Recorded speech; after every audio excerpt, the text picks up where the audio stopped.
Hello दोस्तों, ठाकुर जी ने ली भक्त की परीक्षा।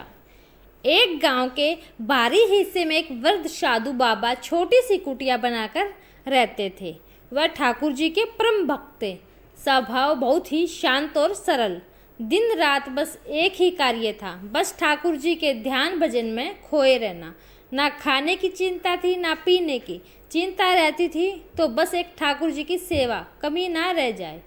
भोर से पूर्व ही जाग जाते थे, स्नान और नित्य कर्म से निर्वित होकर लग जाते थे ठाकुर जी की सेवा में। उनको स्नान कराते, धुले हुए वस्त्र पहनाते, चंदन से तिलक करते, पुष्पों की माला पहनाते, फिर उनका पूजन भजन आदि करके जंगल से लाए गए फलों से ठाकुर जी को भोग लगाते। बिल्कुल वैरागी थे, किसी से विशेष कुछ लेना देना नहीं था। फक्कड़ थे, किंतु किसी के आगे हाथ नहीं फैलाते थे। यदि कोई कुछ दे गया तो स्वीकार कर लिया, नहीं तो राधे राधे। फक्कड़ होने पर भी एक विशेष गुण उनमें समाहित था। उनके द्वार पर यदि कोई भूखा व्यक्ति आ जाए तो वह उसको बिना कुछ खाए पिलाए नहीं जाने देते थे। कुछ नहीं होता था तो जंगल से फल लाकर ही देते थे, किंतु कभी किसी को भूखा नहीं जाने दिया। यही स्थिति ठाकुर जी के प्रति थी। उनको इसी बात की सदैव चिंता सताती रहती थी कि कहीं ठाकुर जी किसी दिन भूखे न रह जाएं। उनके पास कुछ होता था नहीं, कोई कुछ दे जाता तो भोजन बना लेते थे, अन्यथा वह अपने पास थोड़ा गुड़ अवश्य रखते थे। यदि भोजन बनाते थे तो पहले भोजन ठाकुर जी को अर्पित करते थे, फिर स्वयं ग्रहण करते थे।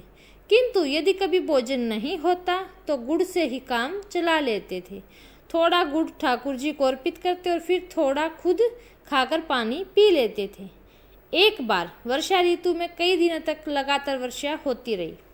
जंगल में हर ओर पानी ही पानी भर गया। जंगल से फल लाना संभव नहीं रहा। उनके पास रखा गुड़ भी समाप्त होने वाला था। अब बाबा जी को बड़ी चिंता हुई। सोचने लगे, यदि वर्षा इसी तरह होती रही तो जंगल से फल कैसे ला पाऊंगा, ठाकुर जी को भोग कैसे लगाऊंगा। गुड़ भी समाप्त होने वाला है, ठाकुर जी तो भूखे ही रह जाएंगे। और यदि द्वार पर कोई भूखा व्यक्ति आ गया तो उसको क्या खिलाऊंगा। यह सोचकर वह गहरी चिंता में डूब गई। उन्होंने एक निश्चय किया कि अब से मैं कुछ नहीं खाऊंगा, जो भी मेरे पास है वह ठाकुर जी और आने वाले के लिए रख लेता हूँ। ऐसा विचार करके उन्हें कुछ भी खाना बंद कर दिया और मात्र जल पीकर ही गुजारा करने लगे। किंतु ठाकुर जी को नियमित रूप से भोग देते रहे। बाबा जी की भक्ति देखकर ठाकुर जी अत्यंत प्रसन्न हुए, किंतु उन्होंने उनकी परीक्षा लेने का विचार किया।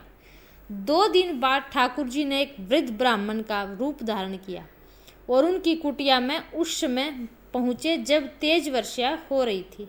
वृद्ध ब्राह्मण को कुटिया पर आया देख साधु बाबा बहुत प्रसन्न हुआ और उनको प्रेम पूर्वक कुटिया के अंदर ले गए। उनको प्रेम से बैठाया, कुशल क्षेम पूछी।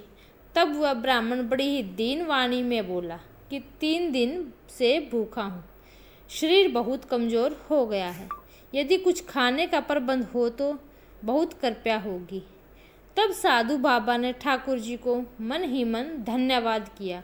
उनकी प्रेरणा से वह ही कुछ गुड़ बचा पाने में सफल हुए। वह स्वयं भी 3 दिन से भूखे थे, किंतु उन्हें यथासंभव गुड़ और जल उस ब्राह्मण को अर्पित करते हुए कहा कि श्रीमान जी, इस समय तो इस कंगले के पास मात्र यही साधन उपलब्ध है, कृपया इसको ग्रहण करें। बाबा की निष्ठा देख ठाकुर जी अत्यंत प्रसन्न हुए, किंतु उन्होंने अभी और परीक्षा लेने की ठानी। वह बोले, इसके मेरी भूख भला कैसे मिटेगी। यदि कुछ फल आदि का प्रबंध हो तो ठीक रहेगा। अब बाबा जी बहुत चिंतित हुए। उनके द्वार से कोई भूखा लौटे, यह उनको स्वीकार नहीं था। वह स्वयं व्रत थे, 3 दिन से भूखे थे, शरीर भूख से निढाल था, किंतु सामने विकट समस्या थी। उन्होंने उन ब्राह्मण से कहा, ठीक है श्रीमान जी, आप थोड़ा विश्राम कीजिए, मैं फलों का प्रबंध करता हूँ। बाबा जी ने ठाकुर जी को प्रणाम किया और चल पड़े। भीषण वर्षा में जंगल की ओर वह फल लाने जंगल में भरा पानी था। पानी में अनेकों विषैले जीव इधर उधर बहते जा रहे थे, किंतु किसी बात की चिंता किए बिना साधु बाबा कृष्णा कृष्णा का जाप करते चलते रहे। उनको तो मात्र एक ही चिंता थी कि द्वार पर आए ब्राह्मण देव भूखे न लौट जाएं। जंगल पहुंचकर उन्हें फल एकत्रित किए और वापस चल दिए। कुटिया पर पहुंचे तो ब्राह्मण देव उनकी प्रतीक्षा कर रहे थे। बाबा जी ने वर्षा और भरे हुए पानी के कारण हुए विलंब के कारण उनसे क्षमा मांगी और फल उनको अर्पित किए। वह वृद्ध ब्राह्मण बोला, बाबा जी आप भी तो ग्रहण कीजिए। किंतु वह बाबा जी बोले, क्षमा करें श्रीमान जी, मैं अपने ठाकुर जी को अर्पित किए बिना कुछ भी ग्रहण नहीं करता। यह फल मैं आपके लिए लाया हूँ। मैंने इनका भोग ठाकुर जी को नहीं लगाया है। तब वह ब्राह्मण बोला, ऐसा क्यों कह रहे हो? आप ठाकुर जी को तो आपने अभी ही फल अर्पित किए हैं। बाबा बोले, अरे ब्राह्मण देव क्यों परिहास कर रहे हैं? मैंने कब अर्पित किए हैं ठाकुर जी को फल? तब ब्राह्मण देव बोले, अरे यदि मुझे विश्वास नहीं हो रहा तो जाकर देख लो। आपने ठाकुर जी को, वह तो तुम्हारे द्वारा फल को प्रेम पूर्वक खा रहे हैं। ब्राह्मण देव की बात सुनकर बाबा जी ने जाकर देखा तो वही सब फल ठाकुर जी के सम्मुख रखे थे जो उन्हें ब्राह्मण देव को अर्पित किए थे। वह तुरंत बाहर आए और आकर ब्राह्मण देव के पैरों में पड़ गए और बोले, कृपया बताएं आपको। यह सुनकर श्री हरि वहाँ प्रत्यक्ष प्रकट हो गई। ठाकुर जी को देखकर वृद्ध बाबा अपनी सूझ बूझ खो बैठे। बस ठाकुर जी के चरणों से लिपटे मानो प्रेम का झरना बह निकला हो।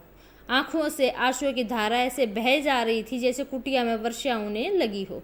ठाकुर जी ने उनको प्रेम पूर्वक उठाया और बोले, तुम मेरे सचमुच भक्त हो। मैं तुम्हारी भक्ति, तुम्हारी निष्ठा और प्रेम से अति अभिभूत हूँ। मैं तुम्हारी प्रत्येक इच्छा पूर्ण करूँगा। क्या चाहते हो? किंतु साधु बाबा की तो मानो वाणी मारी गई हो। बस आंसू बहे जा रहे थे। वाणी मौन थी। बहुत कठिनता और से स्वयं शांत करके बोले, नाथ, जिसने आपको पा लिया हो उसे भला क्या चाहिए?